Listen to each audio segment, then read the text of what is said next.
Check this out. Activity is what I call your mental activity. Um, and we can refer to human activity to activity that isn't good, but is fun as Plativitay. Okay, I'll write that down. You like it? And you want to, and I'm going to give you some cool examples of Plativitay. But that's not actually how I wanted to start this video. So let's pretend like now we're doing another start. Oh, I do look nice with my hair up like that, even though I've gained weight. In case you didn't know that I look nice, now you know. Um, so, all right. So here's how I want to start the video. You know what one thing that's natural, fun, uh, but also wrong and unconstructive. Religion. Um, Faith, spirituality, Bible study, whatever you like. That's one example.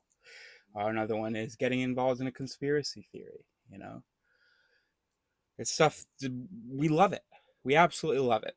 Um, and and there are a couple of reasons that. By the way, fun is constructive towards certain goals, right? Fun does par social cohesion, and fun pars practice, right? Play pars practice, right? So um, dogs maybe or kids will wrestle or something like that. We play games, card games. All these things are sort of almost practicing battle, simulating battle, keeping us on our toes and sort of ready for battle, but without the animosity of battle. At least that's how it's supposed to be, which is why I hate how people play games. But anyway, it's not an actual battle. You don't actually have to win. Everybody chill the fuck out. Anyway, it's funny. Anybody who's played games, probably like, no, you chill the fuck out. Because I'm a stickler about the rules. If we agree on the rules, I'm happy to play a game without rules.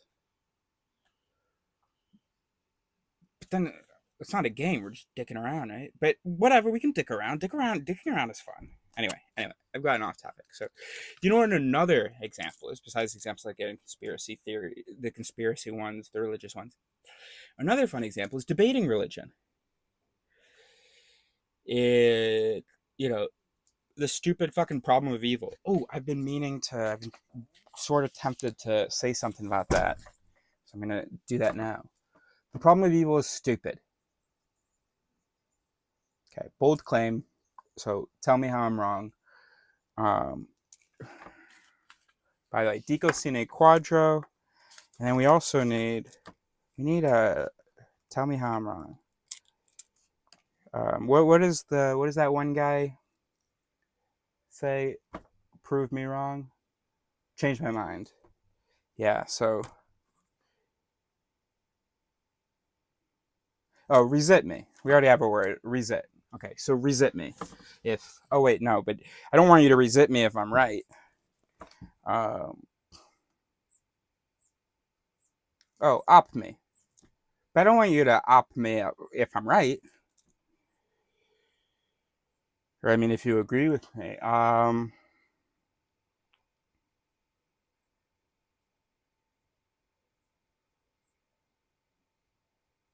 Must already have a word for when you. Oh, how about this? AM me. Just give me the AM. There you go. Okay. Give me the AM. Yeah. Okay, good. All right, well, anyway, here's my PM. Dico Sine Quadro, but here's my PM.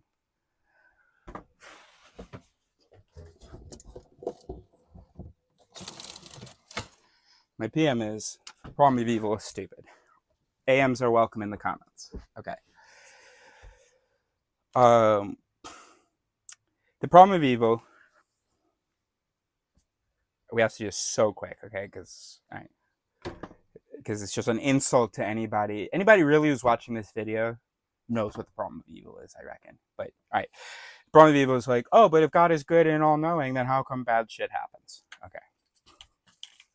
Now, some responses to the problem of evil have been like, oh, well, because that bad shit needs to happen in order for good shit to happen. Some people use the cliche, can't have light without dark, blah, blah, blah. Bullshit. People can be well fed without knowing what starving is. They won't be like, I don't know whether I'm like well fed right now. No, there is like an objective, absolute, like sort of threshold that needs to be met. And it's sort of the same thing with happiness. So anyway, that cliche is bullshit, and when it's applied here, that's the cliche thinking fallacy. When you depend on a cliche that isn't actually applicable. In any case, but we don't need to respond to it. It's a stupid fucking thing. Because if you break it down, you said to present this problem, you were like, yo, God is all knowing and all good. Things happen in the world that are bad. And you're like, oh, there's a problem here. There's only a problem. What do you mean by bad? Did God tell you they were bad? Now, if God told you they were bad, okay, now we have a conundrum. So, and I've been reading the first, couple dozen books of Genesis, and there's a lot of sort of stuff that I might consider sort of evil or wrong that God does. And he does not say that these things are bad. He apologizes, sort of. Yeah, he does. He apologizes and he says, all right, I won't send another flood. He doesn't say that they're immoral, at least not so far in what I've read. See, because here's the thing. If you say that God is all-knowing and all good, if you accept that as one of the premises and you're trying to compare these two things, unless you include that you also know, you also are all good and all-knowing, or at least that you know everything about morality, you can't make the claim that bad things happen. So in fact, if you go, God is all-knowing and all good, and hurricanes happen and kill people, you have to use that first premise and go, oh, therefore hurricanes are good. And also all powerful. All right, it's not about all knowing. It's all powerful and all good are the two important aspects of God that people say are contradicted by hurricanes and famines and stuff like that. Hurricanes and famines and people dying and rapes and all that might be bad to you, but they're happening. And an all-powerful being that's behind these things happening, you said is good and all-knowing. So the fallacy is the assumption that you know what the fuck you're talking about as far as what's good or not. So I hate when people talk about the problem of evil, because it's like, God isn't real. All this religious stuff, it's all bullshit. Why the hell are we doing the problem of evil? Like, that's not a real problem. If you can't say, if God is all knowing and all good, then these things shouldn't be happening, unless you also say, I am all knowing and all good, and I know that these things are bad. Now you have a contradiction. But you'd be a fool to make that claim, to add that premise in. So anyway, so that's an unconstructive thing. It's a very natural thing. The mind is dumb enough to think that the problem of evil is like an actual contradiction, that it's an actual problem. And it's fun to argue and persuade and debate, I guess. I'm usually against debate. I don't really want to participate in debates, but humans do enjoy it. So anyway, so basically what I was imagining, sorry, I've had a little bit to drink because I've been a little bit too productive. Anyway, and now I've lost my train of thought. All right, so I imagine a future. Sorry for the transition, but you fill in the gap yourself. I imagine this future where people have critical recognition, so they don't believe the things that they think. They certainly don't believe their first impressions, and they don't really rely on their opinions. By the way, there's two types of people in the world. There are people that have opinions, and there are people that heed the opinions of those who have researched the question that the opinion is about. Um, it's fun to have opinions, to disagree about opinions. But if we want to be constructive, then okay, stop that. We need to sort of, I mean, it's good to propose things, but then we need to look at the information, resolve things, find errors, and so on. But that's boring. That's difficult. That's not really in our toolkit. That's a very difficult thing to do. I can play all day, not all day, but for a few hours. But to actually do the work of trying of critical resolution of a thing, that's hard. You need pen and paper, and it's just so counterintuitive, and you gotta keep slowing yourself down from all these different assumptions. Ugh. Okay. Humans need play. So I imagine a future where there's like a jamboree thing, a place of recreation for adults. There could be a kids or a teenage version or something, but where adults go in and they argue, kind of like how adults do war reenactments. But I want this to be a mainstream thing, eventually, anyway. Yeah, or adults that do, Dungeons and Dragons or role playing or whatever. Basically, you walk in, you can tell the moderator or whatever, oh, hey, I'm someone who's like super spiritual. It's like actually really hard for me to understand that my mind is saying bullshit about this whole God thing. And so all day I have to resist these impulses. I have to accept things like evolution and the Big Bang, and it's so counterintuitive and it hurts. So I come to this place of recreation, this Plativitay, this Plativitay, or this Plativitay place, to just be intuitive and be natural. And so, maybe you can go over into that room, you can do a little Bible study, and you just really get into it.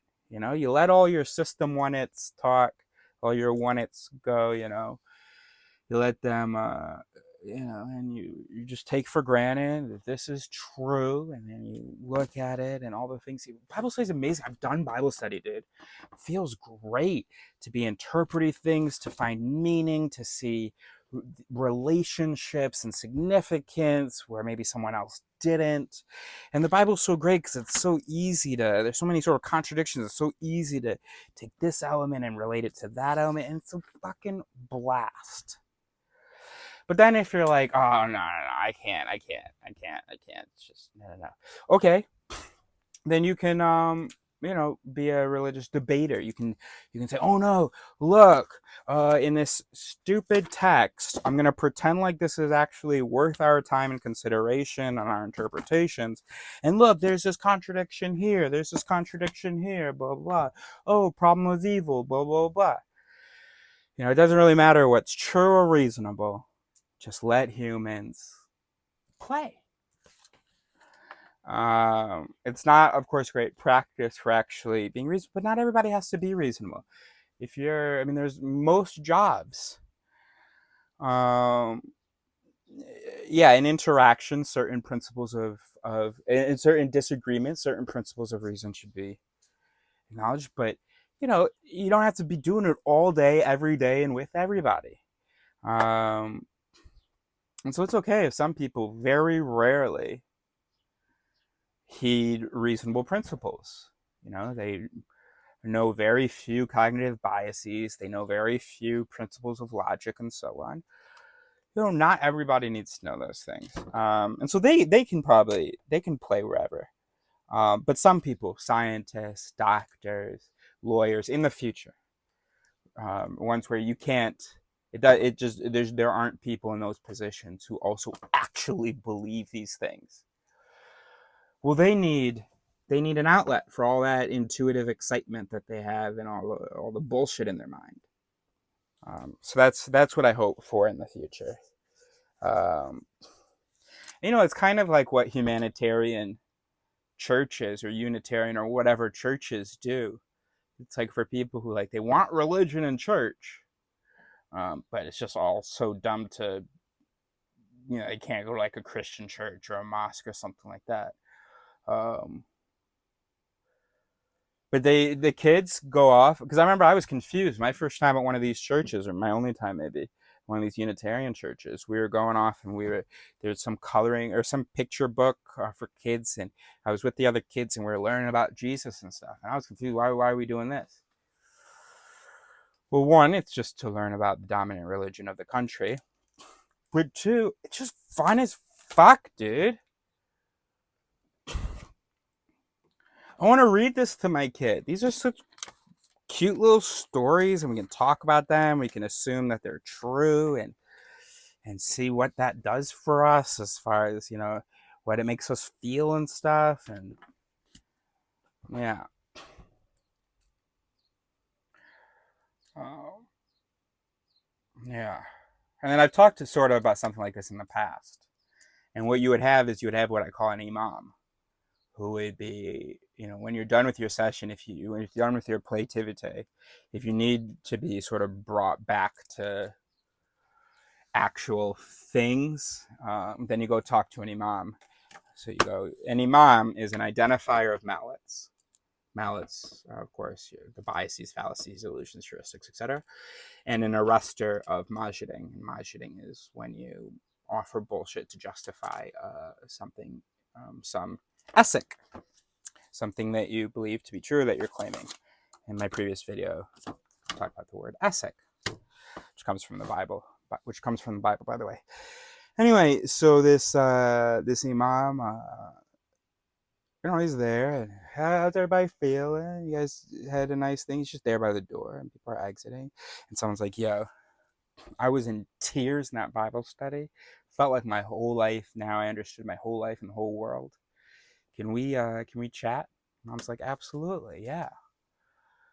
So tell me, what did you feel in that Bible study? Tell me about that stuff.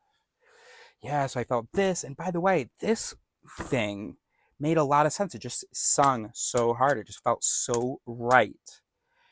That and especially when I look at my my recent experiences in life, it makes a lot of sense that there is this particular angel that we were just talking about who is looking at, or maybe actually, you know what?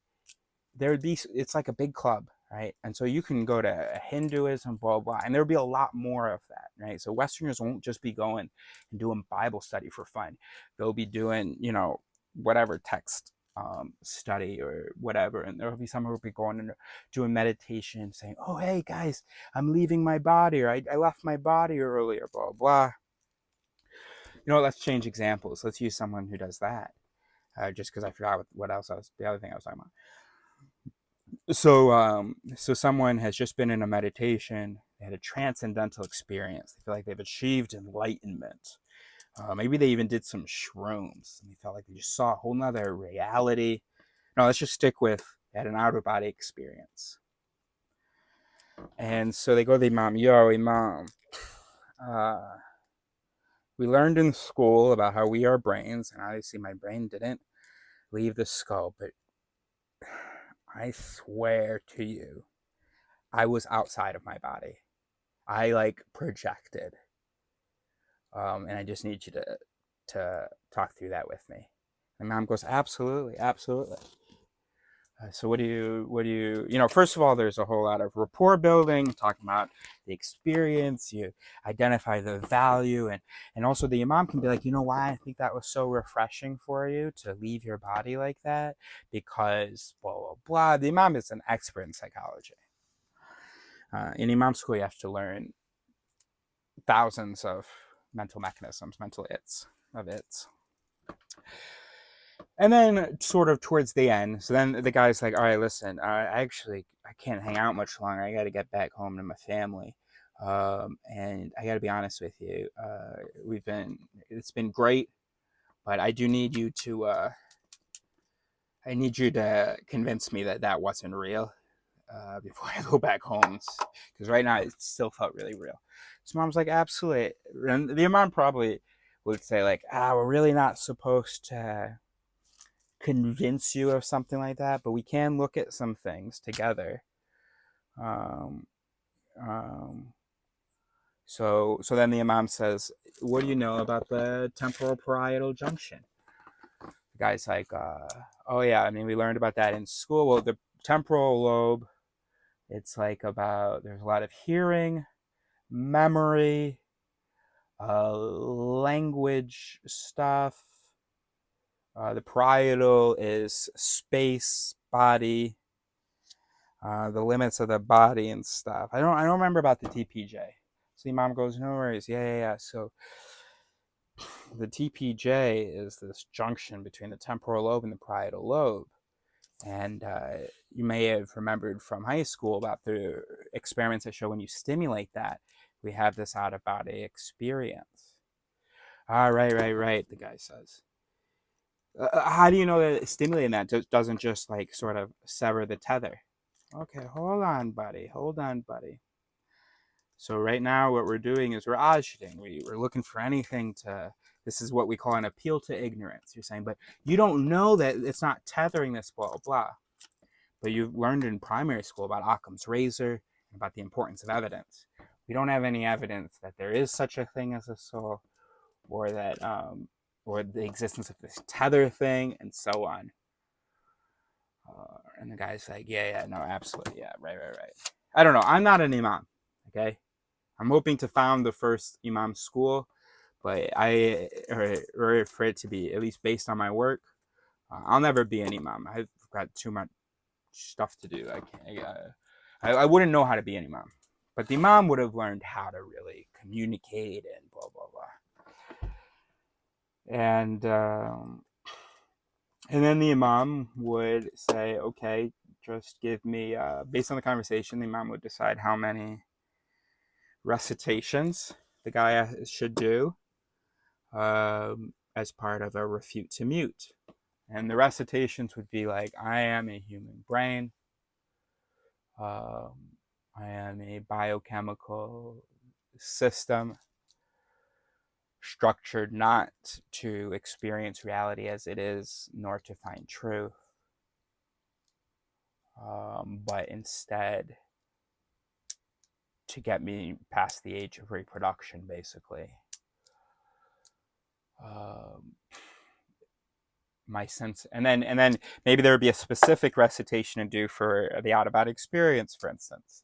My sense of self is determined by parietal activity, and when that parietal activity is different, the sense of self is different and can even expand or can move, or we have the impression that it moves, and so on. So just a little refute to mute recitation. Imam finishes. It's not a confessional. It's a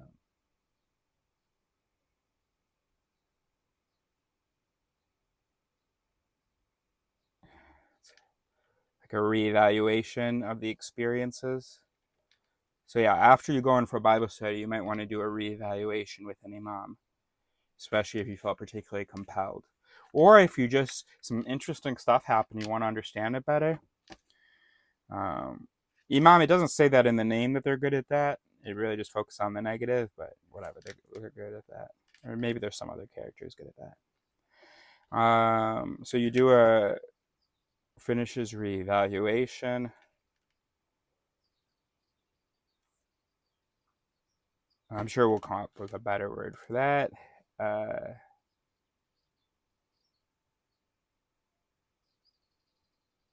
Confessional. Revisional.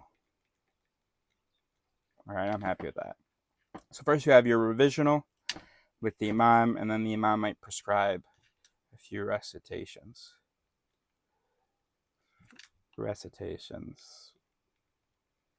for a refute to mute. All right, good. That's fun. what was the whole point of this video? Oh yeah, just the Plativitay thing. Anyway, so that's what I imagine for it so far.